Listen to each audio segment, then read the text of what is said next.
Hello bookish friends and yogis, and welcome to Novel Yoga, where the yoga flows from the page. Today's novel, Medea. Oh, what can I say about this book but wow. When I first heard that Rosie Hewlett was releasing a retelling of Medea, I thought to myself, how? All of the popular retellings right now are very much feminist retellings, where you get this perspective of some untold, victimised female from mythology, and you get to see a kind of their perspective, their journey. Medea, though, anything but a victim. We all know her story, and it's not a pretty one. This all-powerful witch of Colchis does the most horrific things. And knowing her story as I did, I found it hard to believe that this book could bring any redeemable qualities to her character. But it does. Of course, I don't want to give away any spoilers, but how Hewlett just delved into the reasons behind Medea's actions and tells her story is absolutely mesmerising. What Medea does, it's still awful, and that's not hidden in the book at all. You see those gruesome acts that we know, but at times you can sympathise with the way the men in her life manipulated her and used her power for their own gains. So without giving away anything of the novel, go and read it yourselves, please do, let's think about today's theme. Feminine power. Today's practice is all about taking ownership of your power. So that you come to the mat today, I want you to feel the power that flows through you, the power that is of you, and celebrate it. If you take a modification or a rest during today's practice, then take ownership of that, not apology. As we advance through the practice, don't undermine yourself in advance or be intimidated. Move with knowledge of your own power. Let's take ourselves to the mat and let's embrace our feminine power.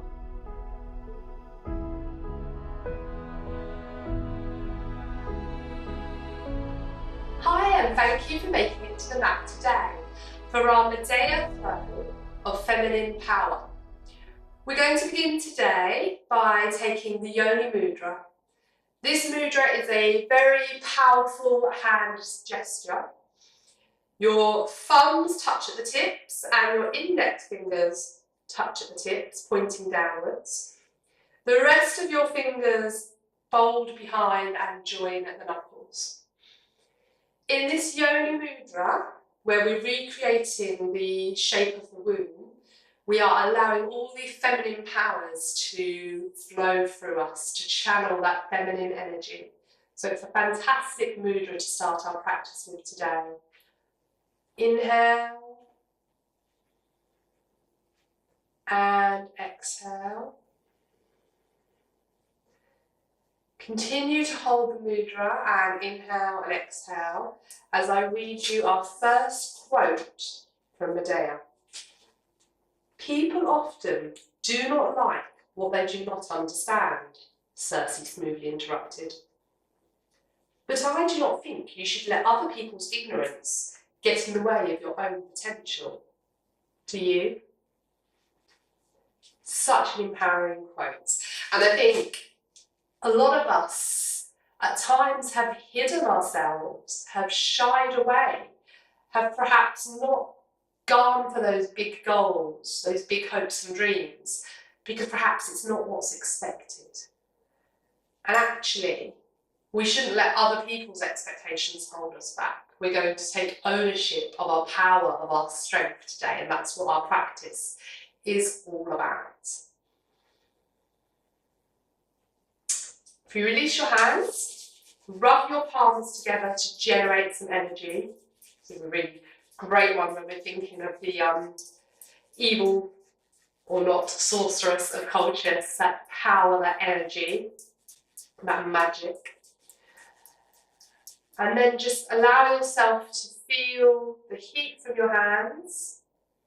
Place it on your face, your shoulders, your chest, stomach, thighs, feet. We're going to begin with some spiral rib circles. So in nature we find spirals all the time. It's like a really divine part of nature, and when we're thinking of Medea and drawing from the nature, from plants and from the earth, it's a really nice way to start our practice. So you're going to circle your ribs in a large circle, slowly getting smaller and smaller. Got a crazy kitten that's joining me in the practice today. She might be jumping in and out. And those rib circles. And then the other way, large circles to begin with.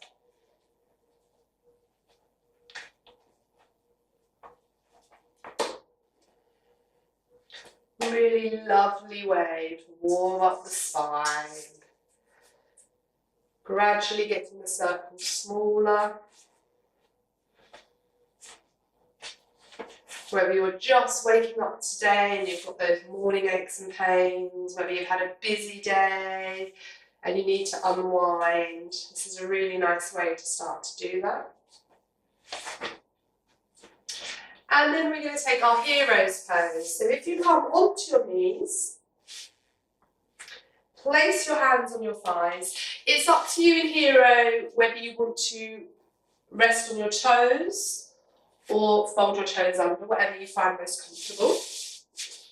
Once you're there, hands on your thighs, and we're just going to take some spine undulations. Actually, I will come around to the side for you so you can see that a bit better. So chest comes forward, and then curl your back. Flow in a way that works for you. Remember, today is about owning your power. So I want you to move in the way that you know feels good in your body. Just some spine undulations, some gentle movements of the spinal cord, rippling the back, just to loosen up.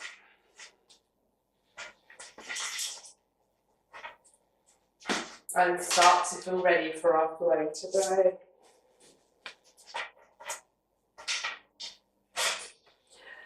And following from those, we're going to take a toe stand. So toes come under, you're going to sit back on your heels. I ask you to really squeeze your legs together. Lift your chest up. If you want to, you can take that mudra again, so the thumb and index finger together, the knuckles of the other hands resting. Try and find your balance, ground yourself here with your root chakra. If you wobble, if you fall out, take ownership of that. We are unlocking our feminine power today.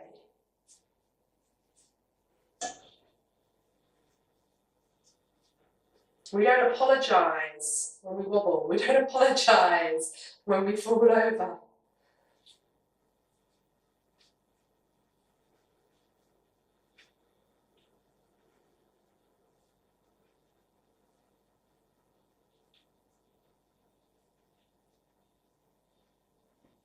Fantastic. From there, we're going to take a reclined hero. So sit in between your heels and allow yourself to lay back. Just shuffle forward a little bit. You can come onto your elbows and then gradually lay completely back. If this is too intense, it does help sometimes to keep one knee bent. And you can take 30 seconds on one side, and then I'll tell you when to swap. If you still don't feel comfortable in this position, you might want to take a block and rest back onto the block so that you're not quite so stretched. So it's a supported recline, perhaps a block for your head and a block for your back. And relax into this reclined hero pose. It's really good for allowing that energy, that feminine energy, to release. If you've taken one knee bent, you can take the other knee now just to balance out.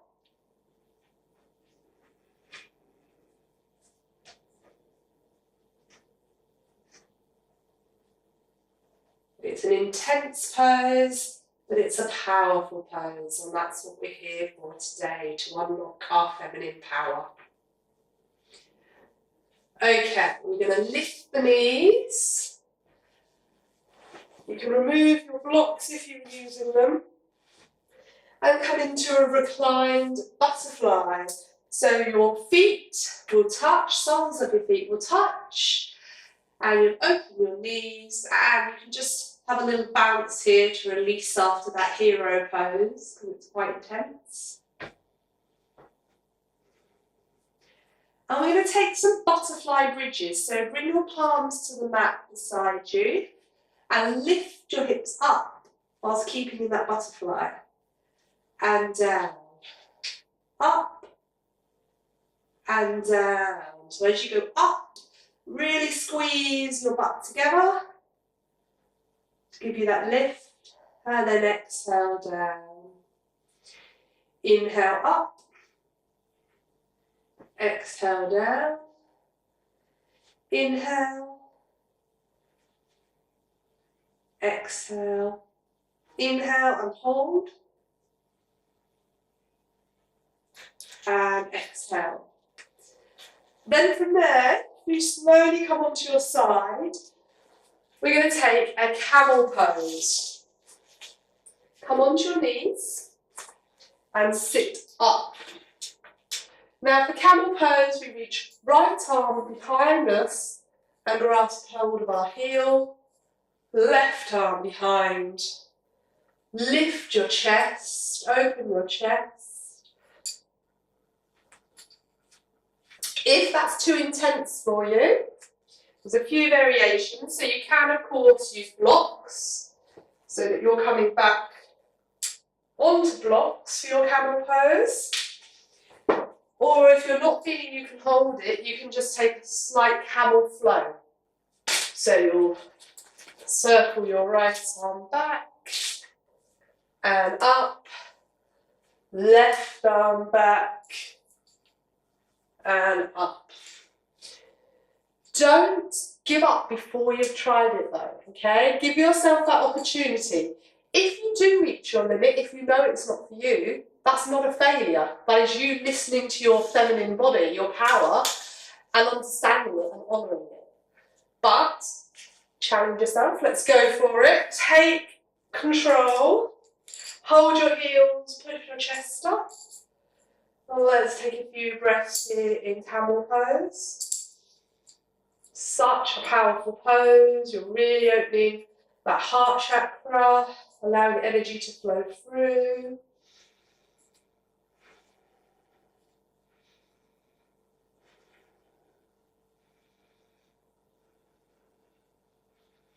Gently bring your hands to your lower back to come out. And I think it's always nice just to take a counter pose, come onto your hands and knees, and just do a few cat-cows here. Lift your head,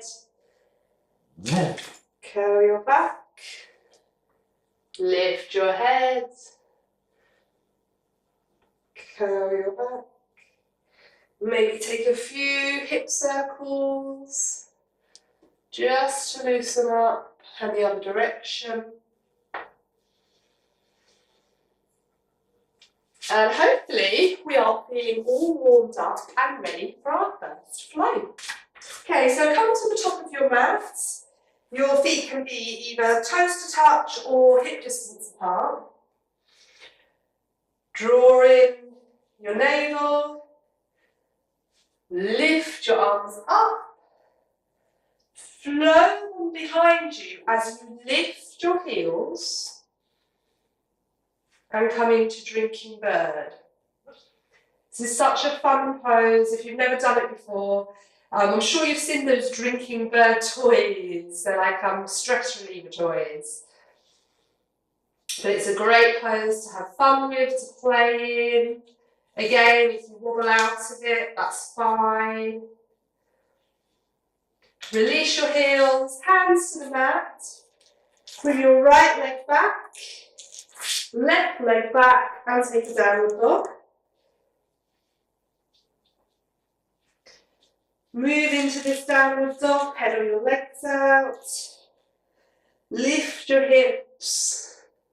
Look forward, bring your right foot forward in between your hands. Turn your left heel down and lift up into a warrior one pose. Such a powerful pose. From here, hands come down. Foot goes back into a plank.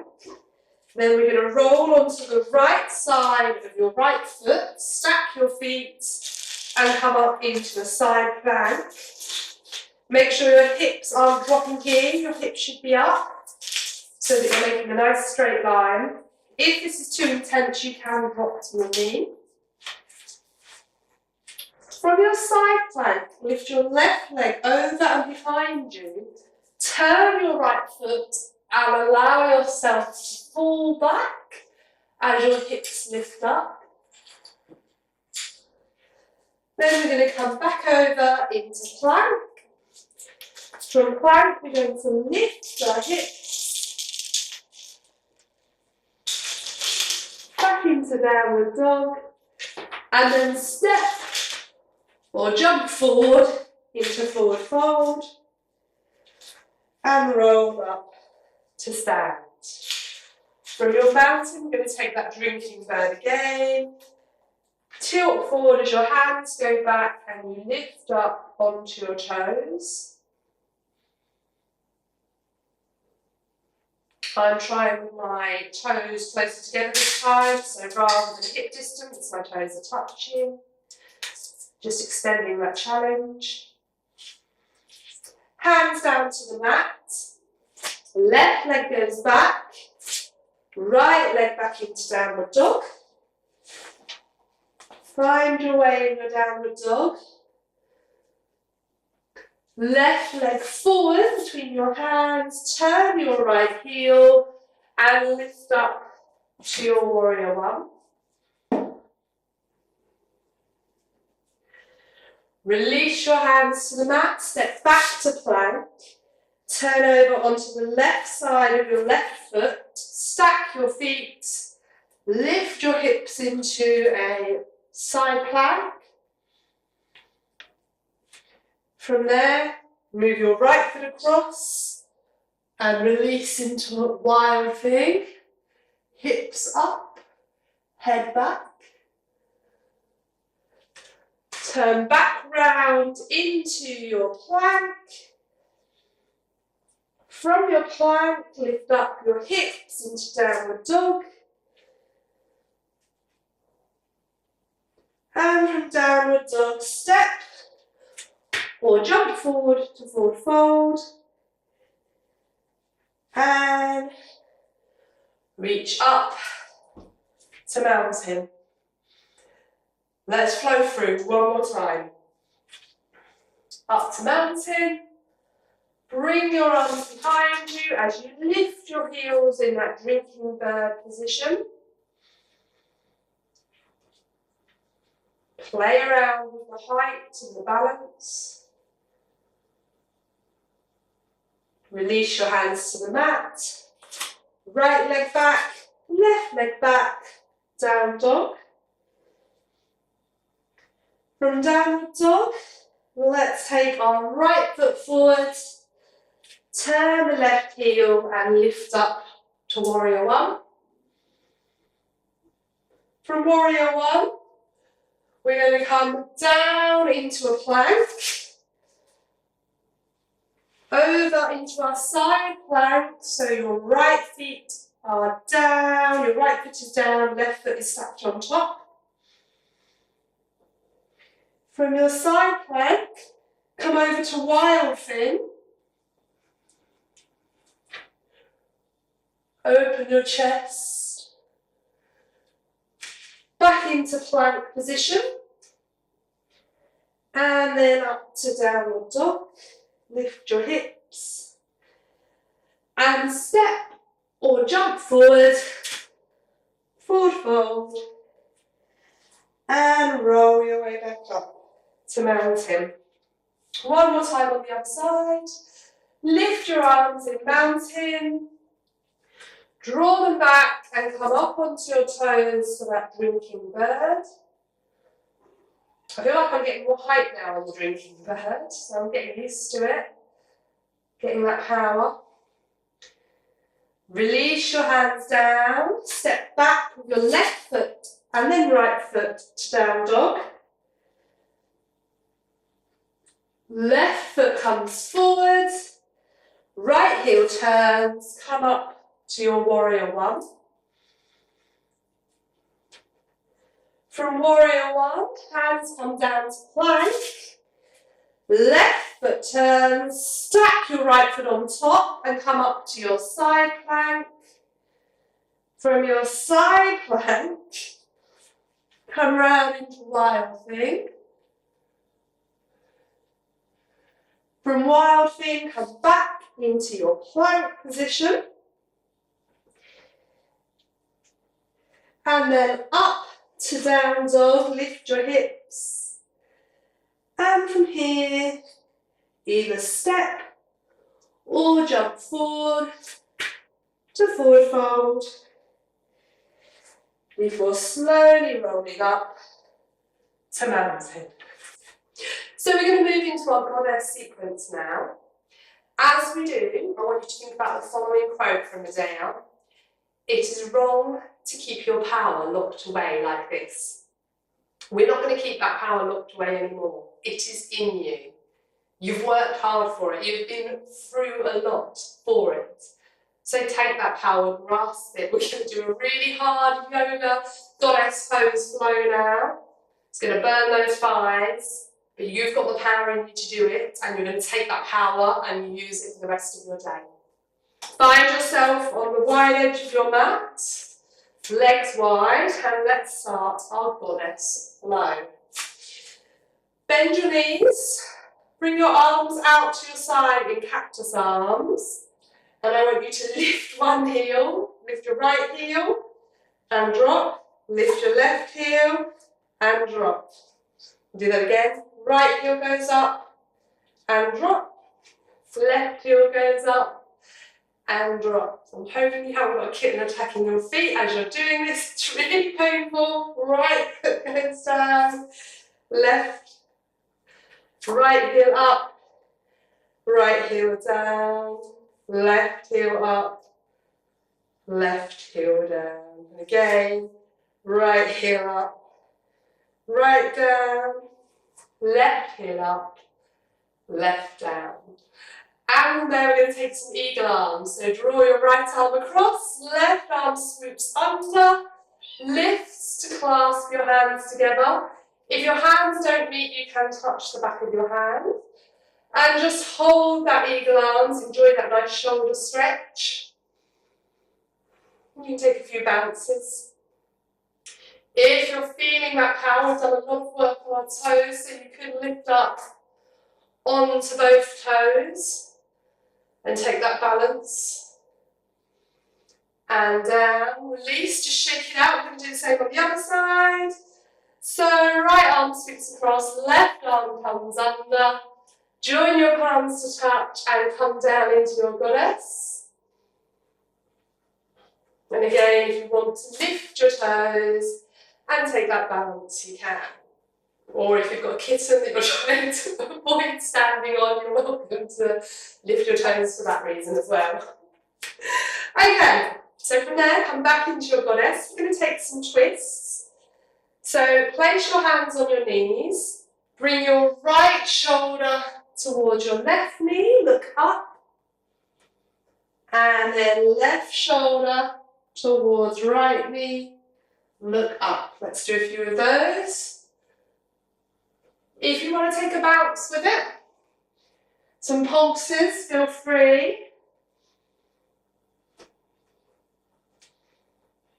I can really feel my legs burning now. It feels good. I feel powerful. I hope you do too.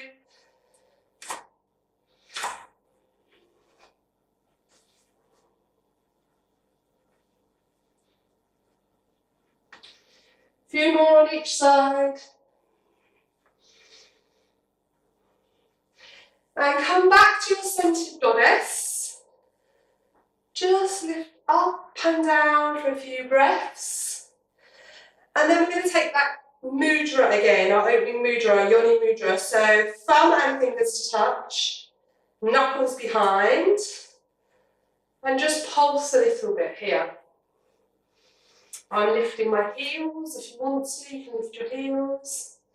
You can do left-right alternates, or you can lift both. So final push, you've done really well, ladies. And release. Bring your legs together, shake it out. And relax. We are coming down into Shavasana. Well done. So make your way to Shavasana. Lay on your back. Legs apart. Arms to your sides, away from your body, palms facing upwards. If you want to get a blanket, cushions to make yourself comfortable, put some socks on, whatever you need. Whatever you need to feel good in your body right now. And as you take your Shavasana, I invite you to close your eyes as we look at another quote from Medea. I cannot escape my past because it is a part of who I am today. That is something that has taken me a long time to accept. Really consider this as you relax into your Shavasana. Your past, those trials, those tribulations, those mistakes, those moments when you didn't seize the opportunity, they've all made you what you are today. And now is your time, right now, right this second, to seize that power. It is within you. You have shown it today by showing up on the mat and taking that time for yourself. I hope as you move forward with your day, you continue to allow that feminine power to flow. Enjoy the rest of your day, and I hope you'll join us for our next session. Goodbye.